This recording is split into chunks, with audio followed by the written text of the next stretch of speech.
Hi everyone, this is Om from Enison studies और ये मेरा दूसरा वीडियो है। जैसे मैंने आपको कहा था, ये चैनल मैंने स्टार्ट ही इसलिए किया है ताकि कुछ टॉपिक्स ऐसे हैं जो मैं चाहता हूँ आप लोगों को बताऊं, ताकि उससे मेरी भी रिवीजन हो और साथ में आपको भी फायदा हो। ठीक है। तो आज हम बात करेंगे प्रोटेम स्पीकर की। ठीक है। आपने आजकल न्यूज़ में सुना होगा कि इसकी बहुत चर्चा चल रही है। और क्यों? क्योंकि जो ये आपको दिख रहे हैं ये इंसान, इनको as a pro tem speaker 18th Lok Sabha, जो अभी इलेक्शन हुए थे, तो 18 लोकसभा सेलेक्ट हुई है, वो आके अभी पार्लियामेंट में बैठेगी, तो उनके लिए प्रोटेम स्पीकर अपॉइंट किए गए हैं ये। ठीक है। तो आज हम जानेंगे कि ये प्रोटेम स्पीकर होता क्या है, कैसे सिलेक्ट करते हैं इसको और इनकी क्या क्या ड्यूटीज होती है। ठीक है। तो स्टार्ट करते हैं। What is pro tem speaker? Okay. जैसे कि हमको पता है, लोकसभा में प्रिसाइडिंग ऑफिसर होता है, जिसको हम स्पीकर कहते हैं लोकसभा का। उनकी कुछ ड्यूटीज होती है डे टू डे प्रोसीडिंग की। ठीक है। जो उनको करनी होती है। ओके। इसलिए हम कहते भी हैं कि जो स्पीकर का जो पोजीशन है, वो लोकसभा के साथ डिसॉल्व नहीं होता है। ठीक है। अनटिल अनलेस नई लोकसभा आगे बैठती है इलेक्शन के बाद। ओके। तो ये क्या है कि ये इनको टोटम स्पीकर सिलेक्ट किया गया है अभी। ठीक है। और जो लोकसभा होती है, हमको सबको पता है लोकसभा में काम होता है कि बिल्स को पास करना, या फिर डे टू डे जो भी हमारी क्वेरीज है लो एमपीज की, वो पूछते हैं और उनको जवाब मिलता है वहाँ पे मिनिस्टर्स के द्वारा। तो जो नई लोकसभा है, वहाँ पर जो स्पीकर है, नो, प्रोटेम स्पीकर नहीं, स्पीकर, उसको सिलेक्ट करता है प्रोटेम स्पीकर। ठीक है। और उस जब हम स्पीकर को सिलेक्ट करते हैं तो हमने बहुत सारी मेजोरिटी पढ़ी होगी। ठीक है। Simple majority, special majority. Okay. तो इनको स्पीकर को सिलेक्ट करने के लिए जो मेजोरिटी लगती है उसको हम कहते हैं सिंपल मेजोरिटी। ओके। तो अब हम एक बार प्रोटेम स्पीकर के बारे में पढ़ लेते हैं। Pro tem speaker essentially means for the time being और टेम्परेरी। टेम्परेरी क्यों बोला जाता है? ठीक है। क्योंकि बस ये पहले सेशन में अवेलेबल होते हैं, ताकि ये कुछ ड्यूटीज जो ऐसी होती है पहले लोकसभा में, वो फुलफिल करने के लिए। क्यों? क्योंकि वहां पर स्पीकर अपॉइंट नहीं हुआ होता है उस टाइम पर। ठीक है। और pro tem speaker is chosen to administer some duties, जो मैंने आपको बताया कि ड्यूटीज है जिसके बारे में आगे बात करेंगे, वो ये करते हैं। ठीक है। उसमें से एक सबसे बड़ी ड्यूटी जो होती है इनकी, वो होती है ओथ दिलाना। किसको? एमपीज को। ठीक है। वो कैसे दिलाते हैं, क्यों दिलाते हैं, वो हम आगे बात करेंगे। ठीक है।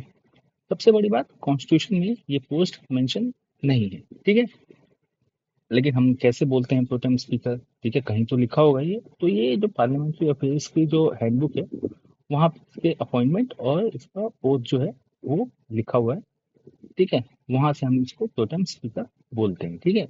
एज सच कॉन्स्टिट्यूशन में नहीं है। ठीक है। हाँ जी। अब आते हैं, how is the pro tem speaker chosen? कैसे चूज किया जाता है इसको? पहली बात तो, जो लोकसभा में जितने भी लोग चुन के आए होते हैं, जितने भी हमारे एमपी होते हैं, उसमें से कोई भी एनीवन,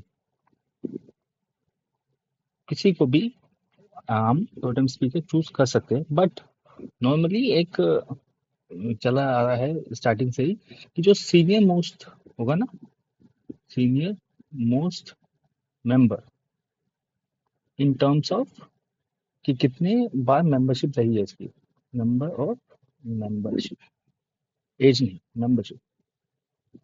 ठीक है। तो उनको चुनते हैं। ठीक है।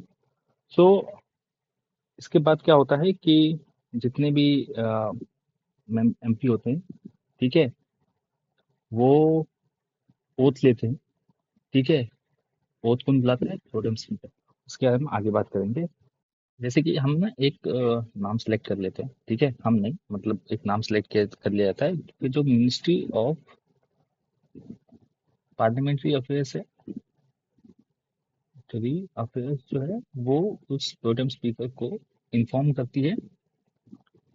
उस उनको इन्फॉर्म करने के बाद वो नाम प्रेसिडेंट के पास जाता है और प्रेसिडेंट उनको ओथ दिलाते हैं। ठीक है। ये याद रखिएगा, प्रेसिडेंट ओथ दिलाते हैं प्रोटेम स्पीकर को। ठीक है। हाँ, ओथ दिलाते हैं। और कहाँ पे दिलाते हैं ओथ? राष्ट्रपति को। ठीक है। वहां बुला के उनको राष्ट्रपति भवन में ओथ दिलाई जाती है। ठीक है ना। ये हो गया कि कैसे प्रोटेम स्पीकर चूज किया जाता है। ठीक है। आपको समझ में आ गया? अगर कुछ आपको प्रॉब्लम लगे तो प्लीज कमेंट में लिखना, मैं आगे से ध्यान रखूंगा उस चीज का। हाँ जी।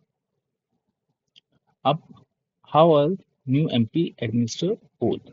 अब ये हम देखें तो ये सबसे बड़ा जो रिस्पॉन्सिबिलिटी होती है प्रोटेम स्पीकर की, होती है कि एमपी को ओथ दिलाना। अब नंबर ऑफ एमपीज बहुत सारे हैं, सबको अकेले ओथ दिलाना बहुत मुश्किल है किसी भी प्रेसिडेंट के लिए या फिर किसी और मेंबर के लिए हाउस के बाहर। ठीक है। हाउस में तो क्या है, सब बैठे होते हैं एक साथ, सबको ओथ दिलाई जाती है, लेकिन उस टाइम पे स्पीकर तो होता नहीं है। तो प्रोटेम स्पीकर को हम सिलेक्ट इसलिए करते हैं यार कि उनको ओथ दिला दी जाए। अब ये ओथ लिखा कहाँ पे है? ठीक है। ओथ लिखा हुआ है कॉन्स्टिट्यूशन के आर्टिकल 99 में, और उसमें क्या लिखा है मैं आपको बताता हूँ। Every member of the house shall before taking his seat make subscribe before the president or some person appointed in that behalf by him an oath or affirmation according to the form set out for the purpose in the third schedule of the constitution। मतलब क्या है कि कोई भी MP parliament में, लोकसभा में बैठने से पहले, ठीक है, उनको ओथ दिलाई जाएगी। ठीक है। और वो ओथ कहाँ लिखी है? थर्ड शेड्यूल में। ठीक है। हमको पता है हमारे कॉन्स्टिट्यूशन में 11 शेड्यूल्स है, में से थर्ड थर्ड शेड्यूल है, वहां पर उनका ओथ लिखा हुआ है। ठीक है। तब प्रोटेम स्पीकर क्या करते हैं, इन सबको ओथ दिलाते हैं। ठीक है। ओथ दिलाने के बाद स्पीकर को अपॉइंट करने की डेट प्रेसिडेंट सेलेक्ट करते हैं, और उस दिन स्पीकर को ओथ दिलाई जाती है। ठीक है। तो हम बात करते हैं कंक्लूजन की। अब हमें समझ में आ रहा है कि प्रोटेम स्पीकर, जो प्रोटेम स्पीकर की पोस्ट है, it's very important, because speaker के ना होने के टाइम पे ये पर्सन जो है ये सबको ओथ दिलाता है, और ऐसा हम आर्टिकल 99 में लिखा हुआ है कि बिना ओथ लिए हुए लोकसभा में नहीं बैठ सकता। तो इसलिए वो काम प्रोटेम स्पीकर करते हैं, और ये टेम्परेरी पोजीशन होती है, कोई ऐसा नहीं है कि वो पोजीशन परमानेंट है। जैसे मैंने आपको बताया कॉन्स्टिट्यूशन में लिखा भी नहीं है। तो ये बस हमारी अतुलता के लिए ये प्रोटेम स्पीकर का पोस्ट है। ठीक है। ताकि चीजें स्मूथली चल पाए। ठीक है। और उसके बाद जब स्पीकर सिलेक्ट कर लिए जाते हैं तो अपना डे टू डे वर्क जो भी होता है वो स्पीकर देखते हैं। ठीक है। और और तो कुछ है नहीं, बट हाँ यही बताना चाहूंगा कि हाँ, प्रोटेम स्पीकर अभी आजकल न्यूज में चल रहा है क्योंकि 18th लोकसभा के लिए प्रोटेम स्पीकर अपॉइंट कर दिया गया है। ओके। और जब भी इलेक्शन होता है, जब भी नई पार्लियामेंट आती है, ठीक है, लोकसभा में बैठती है, तो उस टाइम पे ये चीज हमेशा न्यूज में रहती है, क्योंकि totem speaker is important rather. जबकि ये नहीं लिखा हुआ है कॉन्स्टिट्यूशन में, still it's important. Okay. Anything else अगर आप जानना चाहते हो तो प्लीज कमेंट में डालिएगा।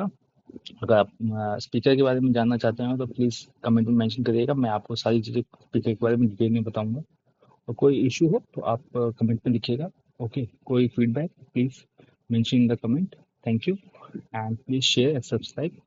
Thank you so much.